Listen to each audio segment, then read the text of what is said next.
Dans sa lettre aux Éphésiens, l'apôtre Paul écrit ses supplications à cette église, l'église d'Éphèse, en difficulté.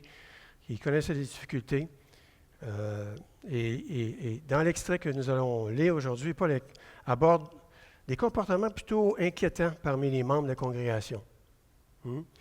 Et Paul était vraiment accablé par la façon dont les membres de l'Église se traitaient les uns les autres. Et la réponse de Paul à cette situation dans l'Église a été de faire appel à notre nouvelle nature en Christ. Et l'argument de Paul est qu'ils sont devenus nouveaux, de nouvelles personnes. Ils étaient de nouvelles personnes créées à l'image de Christ. Donc, ils les incitaient à changer. L'ancien a été supprimé et en tant que tel, une nouvelle qualité de vie est censée émerger. Vous avez changé. You change. You're a new person. So it should reflect in our everyday action, whatever. Okay? Our new nature should reflect. Right? Une vie qui ressemble à celle de notre Sauveur. Et dans Éphésiens 4, versets 22-24, nous lisons ceci. Cela consiste à vous débarrasser de votre ancienne manière de vivre, celle de l'homme que vous étiez autrefois, et que le désir trompeur mène à la ruine, à être renouvelé par le changement de ce qui oriente votre pensée, et à vous revêtir de l'homme nouveau, créé conformément à la pensée de Dieu, pour mener la vie juste et saine que produit la vérité. Vraiment, Paul incite les frères et sœurs à changer, à adopter une nouvelle nature. So, Paul is really insisting on working on our new nature and live it according to Christ.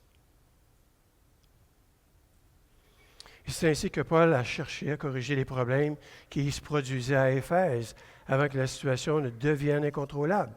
L'Église d'Éphèse faisait face également, comme si ce n'était pas assez, à de faux enseignements. Et dans ses adieux émouvants aux Éphésiens, dans Acte 20, Paul les avait spécifiquement avertis de se méfier des faux enseignements. Il leur dit dans Acte 20, verset 29 à 31, « Quand je ne serai plus là, des loups féroces se glisseront parmi vous, et ils seront sans pitié pour le troupeau. De vos propres rangs surgiront des hommes qui emploient un langage mensonger pour se faire des disciples. Soyez donc vigilants.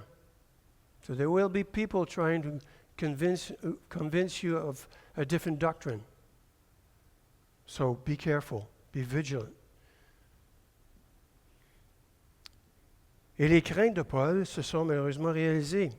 Et il s'est adressé à Timothée pour aider l'Église à demeurer vigilante. Paul enseigne à Timothée de réagir aux façons spécifiques dont les hommes et les femmes ont laissé ces faux enseignements affecter leur vie chrétienne.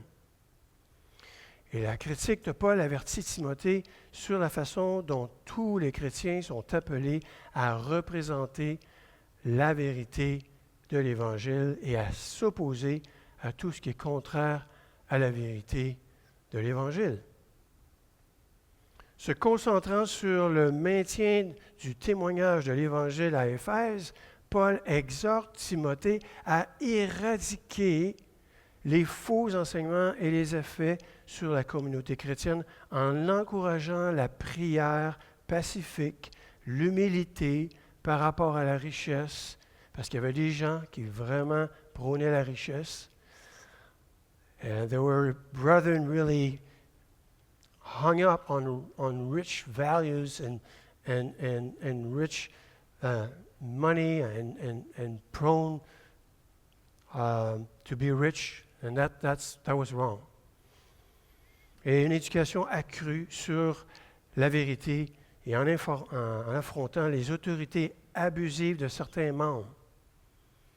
There were a few members that were abusive in their talk.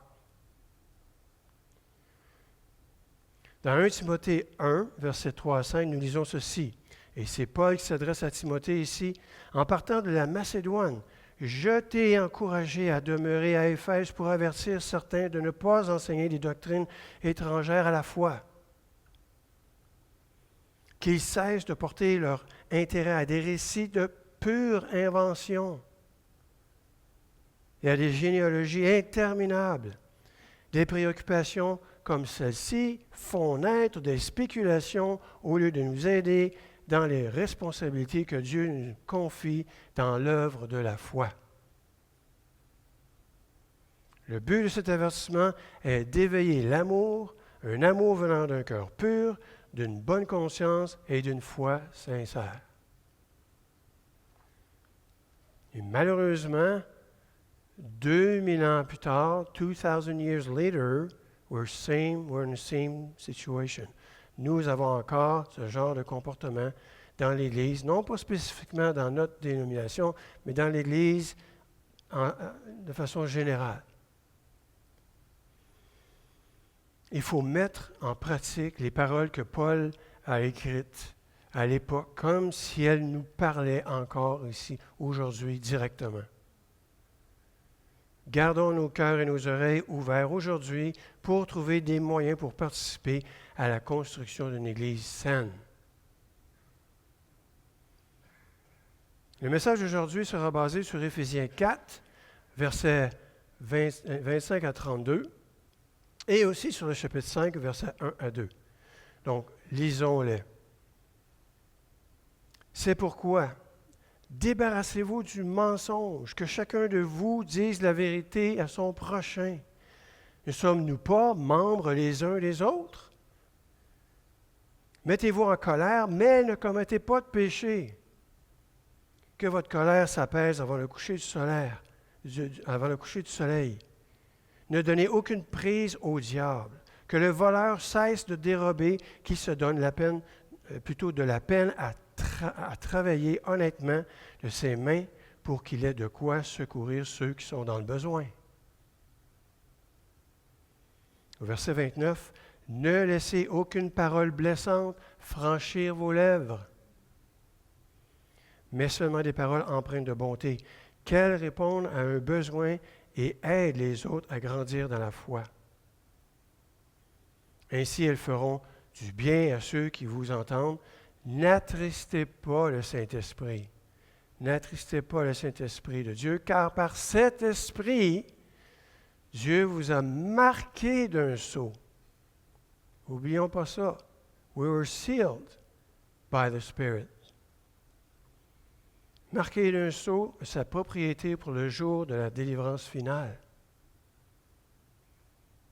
Amertume, irritation, colère, colère, éclat de voix, insultes, faites disparaître tout cela du milieu de vous, ainsi que toute forme de méchanceté. Soyez bons et compréhensifs les uns envers les autres. Pardonnez-vous réciproquement, comme Dieu vous a pardonné en Christ. Et continuons dans Éphésiens 5, versets 1 à 2. « Puisque vous êtes les enfants bien-aimés de Dieu, suivez l'exemple de votre Père.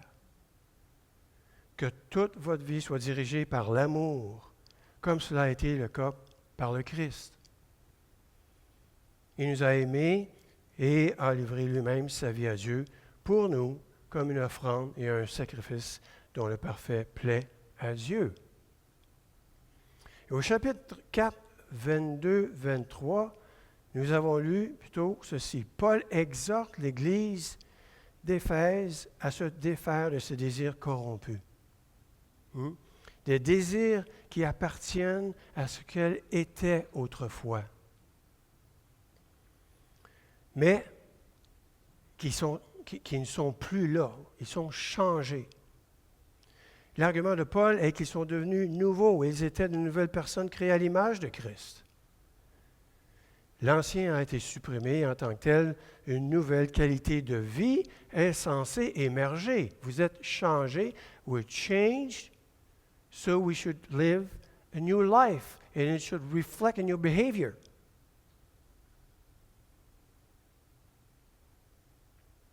Une vie qui ressemble à celle de notre Seigneur. A life that resembles to that of Christ. Paul mentionne ceci au sujet de l'unité dans Éphésiens au chapitre 4, versets 1 à 3.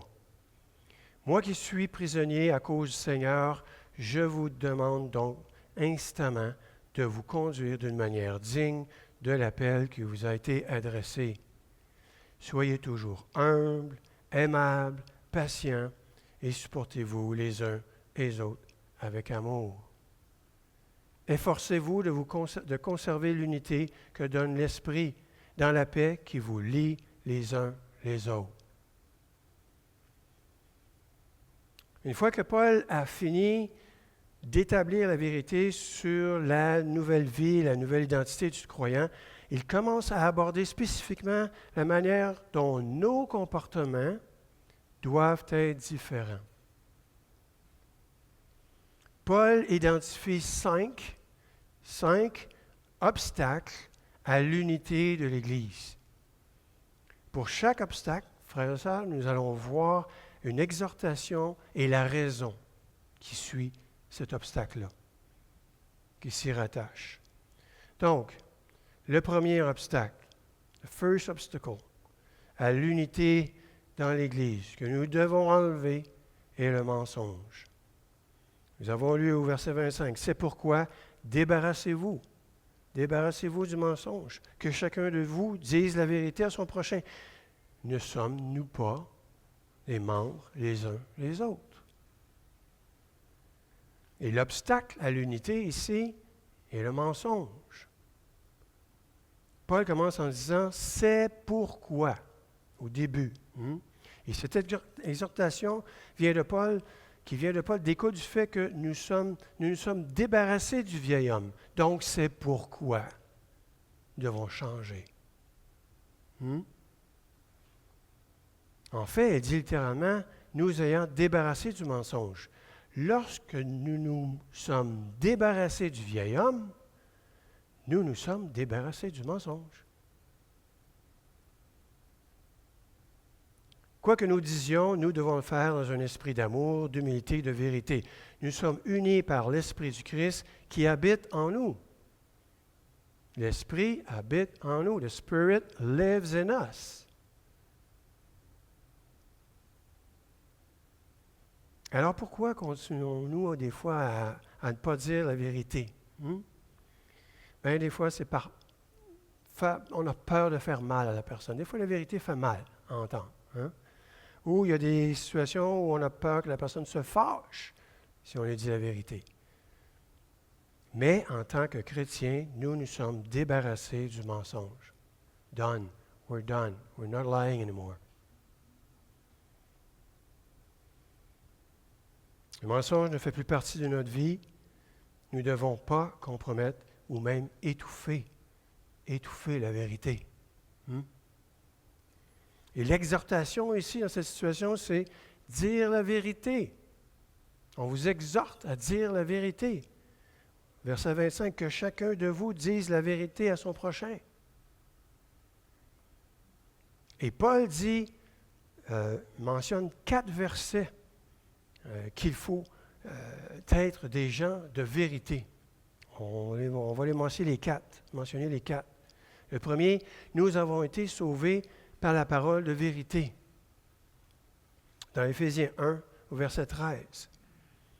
Et en Christ, vous aussi, vous avez entendu le message de vérité, cet évangile qui vous apportait le salut. Oui, c'est ainsi qu'en Christ, que vous qui avez cru, vous avez obtenu de Dieu l'Esprit Saint qu'il avait promis et par lequel il vous a marqué de son sceau pour lui appartenir. Le deuxième point, la vérité nous fait croître en Christ. En Éphésiens 4, verset 15. Au contraire, en exprimant la vérité dans l'amour, nous grandirons à tous égards vers celui qui est la tête, le Christ. Le troisième point, la vérité produit la justice et la sainteté dans vos vies. Éphésiens 4, verset 24. Et à vous revêtir de l'homme nouveau, créé conformément à la pensée de Dieu pour mener la vie juste et sainte, pour produire la vérité. Et le quatrième point, dernier point, la vérité fait partie de notre armure spirituelle contre le diable. Et on voit ça au verset Éphésiens 6, verset 14. Tenez donc ferme, ayez autour de la taille la vérité pour ceinture et revêtez-vous de la droiture en guise de cuirasse. Vous l'avez entendu, celle-là, mais des fois on a tendance à l'oublier. We've heard about this before, but we have a tendency to forget. Et la raison ici, pour ne pas mentir, c'est nous sommes membres les uns les autres. On voit clairement que Paul continue le thème de l'unité de l'Église. L'entièreté de l'épître de Paul concerne l'unité de l'Église. Mais Paul ne dit pas simplement que nous sommes membres du corps de Christ, il va plus loin. Il dit que nous sommes membres les uns les autres. Comment puis-je vous mentir puisque vous êtes membres de moi et moi de vous? Comment puis-je faire ça? Nous ne pouvons pas nous mentir les uns les autres parce que nous faisons partie les uns des autres. Si je vous fais mal, je me fais mal. Nous ne devons pas nous mentir les uns aux autres parce qu'en le faisant, nous nous déchirons les uns les autres. Nous sommes membres les uns les autres. Le deuxième obstacle à l'unité de l'Église que nous devons enlever est la colère qui perdure. Au verset 26, « Mettez-vous en colère, mais ne commettez pas de péché. » On va expliquer ça. Que votre colère s'apaise avant le coucher du soleil. Ne donnez aucune prise au diable. L'obstacle à l'unité ici, c'est pécher en maintenant votre colère. Notez bien que la Bible ne dit pas de ne pas se mettre en colère. Plutôt, c'est le contraire qu'il dit dans Jacques 1, verset 19. On ne s'y rendra pas. Il dit que nous devons être lents à la colère. Littéralement, Paul nous dit « Mettez-vous en colère, mais ne péchez pas ». Ça veut dire quoi, ça? Il existe des temps quand il faut se mettre en colère, frères et sœurs. Je vous donne un exemple.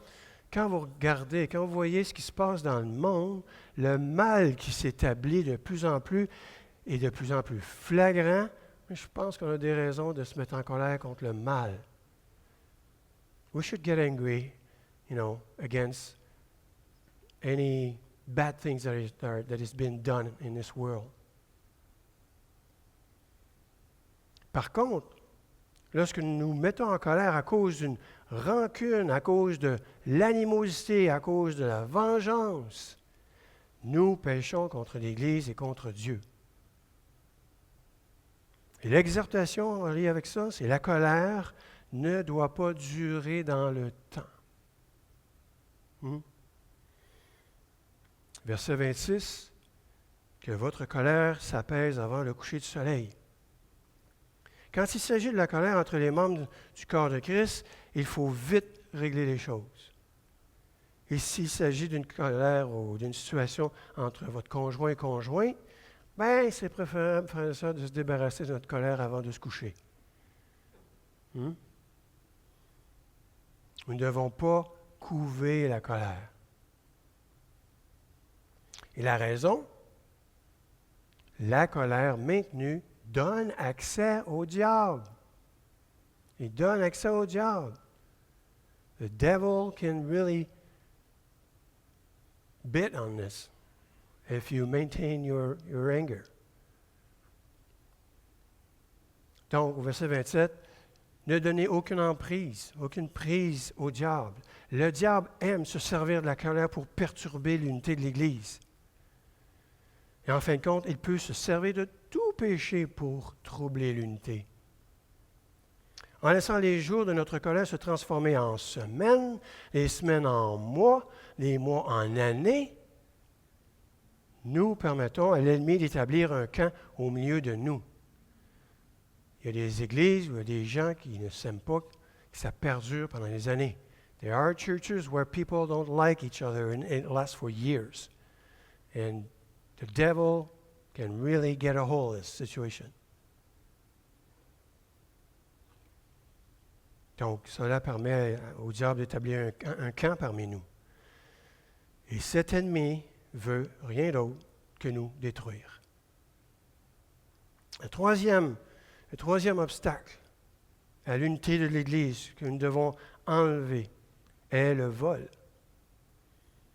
Verset 28. Que le voleur cesse de dérober, qu'il se donne plutôt de la peine et travaille honnêtement de ses mains pour qu'il ait de quoi secourir ceux qui sont dans le besoin. Wow! On ne voit pas ça souvent comme ça. Là. To help, our brethren. L'obstacle ici à l'unité, c'est dérober, voler. Et c'est assez incroyable que Paul ait besoin de dire qu'il faut plus dérober. Ça semble évident peut-être. Mais lorsque vous avez vécu, c'était le cas de certains membres, pendant pratiquement toute votre vie du vol, ou même longtemps, c'est dur de faire le changement. Il y a plusieurs manières, frères et sœurs, de dérober quelqu'un. Ce n'est pas juste de voler de l'argent, là. On peut profiter de la naïveté de quelqu'un. C'est un vol. On peut abuser de la gentillesse et de la générosité des frères et des sœurs. C'est un vol. Paul explique qu'un voleur ne doit plus voler, mais faire quelque chose d'utile afin de contribuer au corps des croyants. Paul fait une fois de plus appel à la vérité selon laquelle nous sommes devenus nouveaux. Et en tant que tel, nous devons nous débarrasser de notre ancienne vie que nous avons vécue. Et l'exhortation ici, il faut travailler honnêtement. Verset 28, qu'il se donne plutôt de la peine et travaille honnêtement de ses mains. Au lieu de nous servir de nos mains pour prendre le feu du travail des autres, nous devons prendre la peine d'apprendre à travailler de nos mains pour gagner notre vie. Au lieu de se servir ses mains pour dérober, on travaille avec ses mains pour avoir un revenu. Et la raison ici, pour répondre aux besoins d'autrui. Verset 28, pour qu'il y ait de quoi secourir ceux qui sont dans le besoin. L'Évangile nous transforme. L'Évangile ne nous promet pas que nous aurons tout ce que nous convoitons ici. Là. Il nous dit d'être contents de ce que nous avons et de travailler avec nos mains, non pas pour accumuler, mais pour donner aux autres qui sont nécessiteux. Le quatrième point, le quatrième obstacle à l'unité de l'Église que nous devons enlever est la parole blessante. Cette fameuse langue, our tongue sometimes can hurt. Au verset 29, ne laissez aucune parole blessante franchir vos lèvres, mais seulement des paroles empreintes de bonté, qu'elles répondent à un besoin et aident les autres à grandir dans la foi. Ainsi, elles feront du bien à ceux qui vous entendent. N'attristez pas le Saint-Esprit de Dieu, car cet Esprit, Dieu vous a marqué son sceau comme sa propriété pour le jour de la délivrance finale. Paul passe des mains à la langue. Dieu nous a créés à son image, Dieu parle, nous parlons. Nous devons refléter Dieu par nos paroles. Nos paroles ont de l'importance. Paul insiste sur le fait que nos paroles doivent édifier, encourager les autres. Les propos corrompus n'ont pas leur place parmi les croyants. Nous devons au contraire utiliser les mots qui apportent la grâce à ceux qui les entendent. L'obstacle à l'unité ici, des paroles blessantes. Harmful words. Ne laissez aucune parole blessante franchir vos lèvres. Le même mot qui est traduit par blessant est employé pour les mauvais arbres dans la Bible, les mauvais arbres qui produisent des mauvais fruits. On ne s'y rapporte pas, mais c'est dans Matthieu 17 et Matthieu 12, 33. Dans ce cas, le mot désigne toute parole qui blesse l'auditeur, qu'il soit malhonnête, injurieux et vulgaire. Ce qui sort de votre bouche peut vous rendre impur dans Matthieu 12, 36, quelles que soient les paroles malhonnêtes, injurieuses ou vulgaires. Et l'exhortation ici est « employez votre langue pour édifier ». Verset 29, « mais seulement des paroles empreintes de bonté, qu'elles répondent à un besoin et aident les autres à grandir dans la foi. Ainsi, elles feront du bien à ceux qui vous entourent. » Au lieu de mentir, d'injurier ou de salir les autres avec notre langue, nous devons chercher à édifier. Nous ne devons pas chercher à flatter les gens. Si ce que nous disons est honnête, nous pouvons encourager et féliciter frères et sœurs. Nous pouvons dire une parole qui est encourageante et encourager nos frères à faire quelque chose pour le Seigneur. Ainsi, nous pouvons communiquer la grâce aux autres par nos paroles. Nous pouvons les rendre capables de faire quelque chose pour lequel ils manquaient de foi avant d'entendre notre bonne parole. Et c'est de cette dette que nous pouvons édifier. C'est de cette manière que nous pouvons édifier les autres autour de l'Église. Et la raison ici, nous ne voulons pas attrister le Saint-Esprit. Au verset 30, « N'attristez pas le Saint-Esprit de Dieu, car par cet Esprit, Dieu vous a marqué de son sceau comme sa propriété pour le jour de la délivrance finale. » Quand nous offensons un autre membre du corps de Christ, frères et sœurs, par nos paroles désobligeantes, nous attristons le Saint-Esprit. Il n'est pas nécessaire de dire des choses directement au Saint-Esprit pour lui faire du mal. Il est la victime lorsque nous blessons un frère ou une sœur. Paul nous avertit de ne pas attrister l'Esprit par nos paroles offensives. L'Esprit est une personne. Il est attristé par nos mauvais propos. L'Esprit est saint. Des paroles blessantes sont une offense à sa sainteté. Il est le Saint-Esprit de Dieu. Quand nous offensons le frère, nous offensons le Saint-Esprit. Quand nous offensons le Saint-Esprit, nous offensons Dieu. Parce que nous offensons le Saint-Esprit de Dieu, Jésus, nous offensons le Saint-Esprit de Dieu, car l'Esprit est Dieu. Jésus nous a dit que ce que nous faisons au plus petit de ses frères, nous le faisons à lui. Ce que nous faisons aux frères, nous le faisons au Saint-Esprit de Dieu. C'est par lui que nous avons été scellés pour le jour de la rédemption, frères et sœurs. Son œuvre est de nous faire grandir jusqu'au jour de la rédemption, le jour du Seigneur. Les conséquences d'une marche qui l'attriste, c'est important pour nous, frères et sœurs, les conséquences d'une marche qui l'attriste, le Saint-Esprit, continuellement, peuvent être désastreuses pour vous.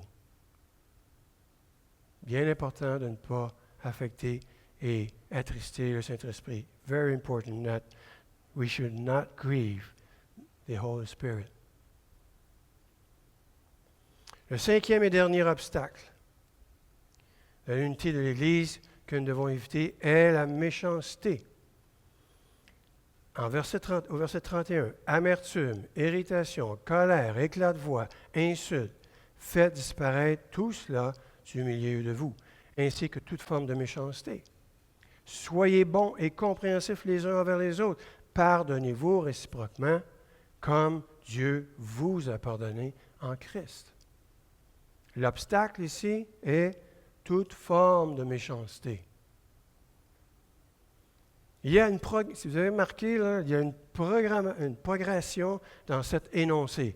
L'amertume conduit à l'irritation. L'irritation conduit à la colère. La colère s'exprime dans des éclats de voix et des insultes.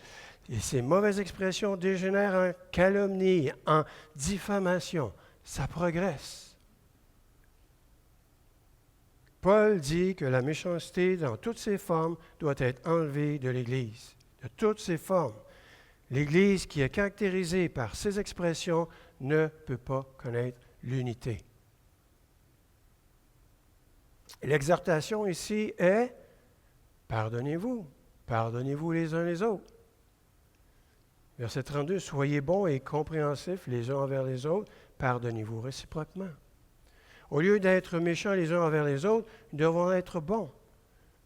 C'est étonnant, frères et sœurs, c'est étonnant, mais parfois, il faut le dire. Il faut le dire, soyez bons, soyez compatissants. Pardonnez-vous les uns les autres. Pourquoi? Parce que nous avons besoin de la compassion et du pardon que Paul démontre ici. La raison? Bien, Dieu vous a pardonné en Christ. Nous devons pardonner aussi. Verset 32, comme Dieu vous a pardonné en Christ. L'énormité de nos péchés contre Dieu est mesurée par la grandeur du Dieu que nous avons offensé. Comme il nous a pardonné cette dette énorme, le péché, nous devons nous pardonner les uns aux autres. En tant que bénéficiaires de la grâce de Dieu, frères et sœurs, nous devons étendre cette grâce aux autres. En conclusion, nous avons lu dans Éphèse 5, versets 1 à 2, ceci, « Puisque vous êtes les enfants bien-aimés de Dieu, suivez l'exemple du Père. Que toute votre vie soit dirigée par l'amour, comme cela a été le cas pour le Christ. Il nous a aimés et il a livré lui-même sa vie à Dieu pour nous, comme une offrande et comme un sacrifice dont le parfum plaît à Dieu. » Paul conclut en disant que nous sommes appelés à imiter Dieu qui nous a pardonné notre dette. Il a fait de nous des membres de sa famille. Nous devons faire les efforts pour ressembler à notre Père. Nous devons marcher dans l'amour, frères et sœurs. L'amour ne ment pas, l'amour ne vole pas, l'amour ne maintient pas sa colère, l'amour ne blesse pas par sa langue, l'amour n'est pas méchant.